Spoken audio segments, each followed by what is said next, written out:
Fala, meu bonde frenético literário. Bom dia, boa tarde, boa noite. E trazer mais para vocês dessa coisa maravilhosa que é Mircea Cartarescu, nostalgia. E vamos à continuação do primeiro capítulo, O Roletista, retomando de onde eu parei, que agora vamos para a parte 2 nesse primeiro capítulo fragmentado que eu estou fazendo para os vídeos não ficarem tão enormes, que eu sei que fica um pouco mais complicado, etc e tal, e por aí vai. O pessoal quer assistir separado, não sei. Então vamos fazer essa sequência. Agora retomando do ponto de parada do último vídeo. Pois então, caro ninguém, o roletista existiu. A roleta também existiu. Você nunca ouviu falar dela, mas me diga, o que é que você já ouviu falar de Agartha? Eu vivi os tempos inverossímeis da roleta, assisti o desmoronamento de fortunas e a acumulação de fortunas à luz feroz da pólvora. Eu também berrei em salas de tetos baixos, subterrâneas, e chorava de alegria quando uma pessoa era levada para fora com os miolos estourados. Conheci grandes magnatas da roleta, industriais, latifundiários, banqueiros que apostavam somas quase sempre exorbitantes. Por mais de 10 anos, a roleta foi o pão e circo do nosso sereno inferno. Não se ouviu o mínimo rumor sobre algo parecido nos últimos 40 anos? Mas pense, quantos milhares de anos nos separam dos mistérios gregos? Será que alguém hoje em dia sabe o que realmente acontecia dentro daquelas cavernas? Quando se trata de sangue, silencia-se. Todos silenciaram. Ou talvez cada testemunha tenha deixado postumamente umas páginas inúteis como estas, que só a morte, com seu dedo esquelético, lerá. A morte individual de cada um, gêmeo negro nascido junto conosco. A pessoa sobre a qual aqui escrevo tinha um nome qualquer, esquecido por todos, pois logo ficou conhecido como o roletista. Sempre que se dissesse o roletista, era óbvio que a referência era exclusiva a ele, embora houvesse bastantes roletistas. Lembro-me facilmente dele, uma personagem mal-humorada, um rosto triangular equilibrando-se num pescoço comprido, amarelado e macilento, de pele ressequida e um cabelo quase escarlate. Olhos de macaco amargurado, assimétricos, de tamanhos diferentes, acho. Dava, de certo modo, uma impressão de desmazelo, de sujeira. Era sempre esse o seu aspecto. Não importa se estivesse vestido com suas roupas de fazenda ou com os smokings que viria a envergar mais tarde. Meu Deus, que vontade de fazer aqui um pouco de hagiografia e lançar-lhe sobre o rosto uma luz transfinita, pôr-lhe uma labareda nos olhos.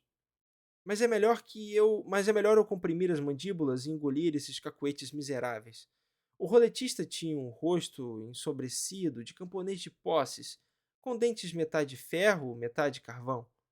Desde que o conheci até sua morte, causada por um revólver, não por um tiro, ele sempre teve o mesmo aspecto. Apesar de tudo, ele foi a única pessoa a quem foi concedido vislumbrar o infinito Deus matemático e lutar corpo a corpo com ele. Não tenho mérito algum em conhecê-lo ou poder escrever sobre ele. Seria capaz de erguer, só com a sua imagem diante dos meus olhos, um enorme sistema de andaimes ramificados, uma Babilônia de papel, ou um Bildungsroman de 1000 páginas, em que eu, um pobre Serenus Zeitblom, acompanharia com o coração na mão a demonização progressiva do novo Adrian. E depois?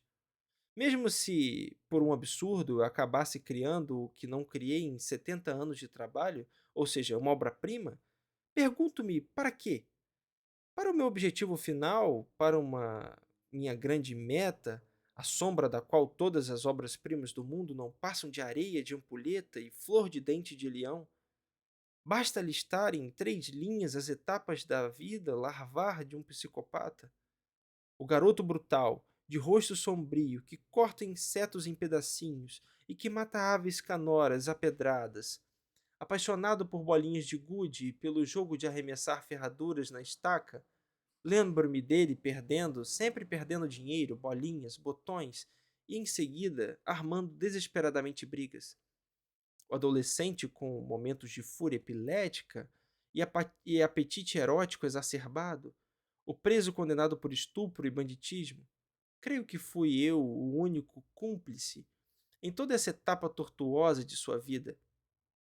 Talvez por termos estado, de certo modo, juntos desde pequenos, pelo fato de nossos pais terem sido vizinhos. De qualquer forma, ele jamais me machucou e olhava para mim com menos suspeita do que para os outros, não importa quem fossem. Algumas vezes também o visitei. Ainda me recordo na prisão, onde, no frio verde da cabine de visita, reclamava o tempo todo, lançando terríveis palavrões do azar que tinha no pôquer e me pedia dinheiro.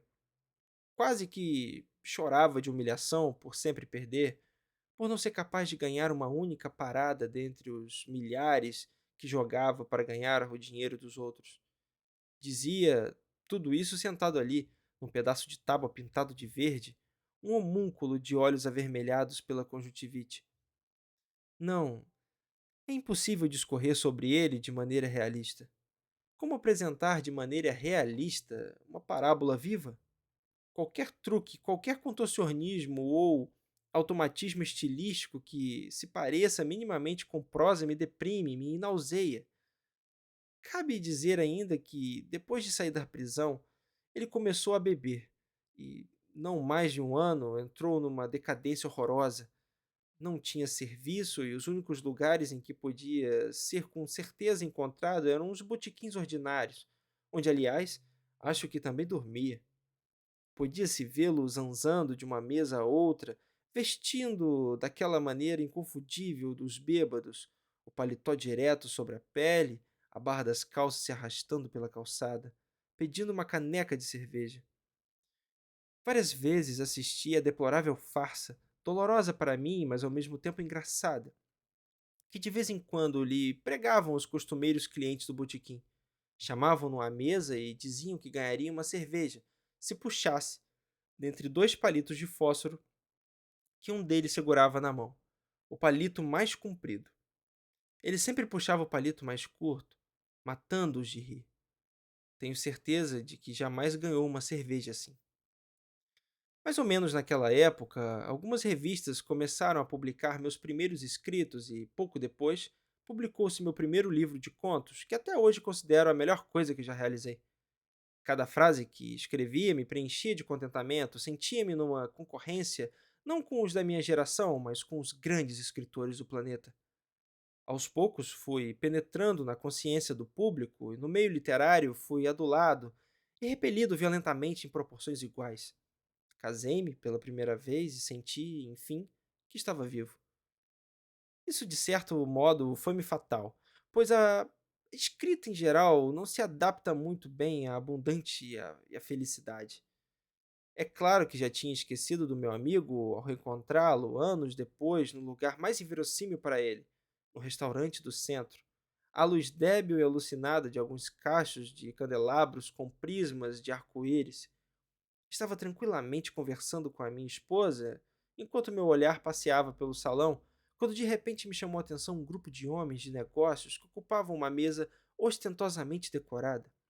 Em meio ao grupo, no centro da atenção, encontrava-se ele, magro e comprido, metido numa roupa impecável, mas com o mesmo aspecto de cafajeste, com órbitas embaciadas. Estava sentado numa cadeira indiferente, enquanto os outros tagarelavam numa alegria meio grosseira. Sempre me repugnaram aqueles rostos brilhantes e aquelas roupas de coveiro indecentes com que as pessoas dessa laia tentam se fazer notar. Mas é claro que, em primeiro lugar, fica contrariado com a mudança inesperada, para melhor, da situação material do meu amigo. Fui até sua mesa e lhe estendi a mão. Não sei se ficou feliz ao me ver, estava impermeável, mas nos convidou a nos juntarmos a eles, e à medida que anoitecia, em meio às numerosas banalidades e besteiras que se seguiam na conversa, começaram a surgir palavras ambíguas, expressões enigmáticas que os homens de negócios trocavam por cima da barroca decoração da mesa e às quais não sabia como reagir.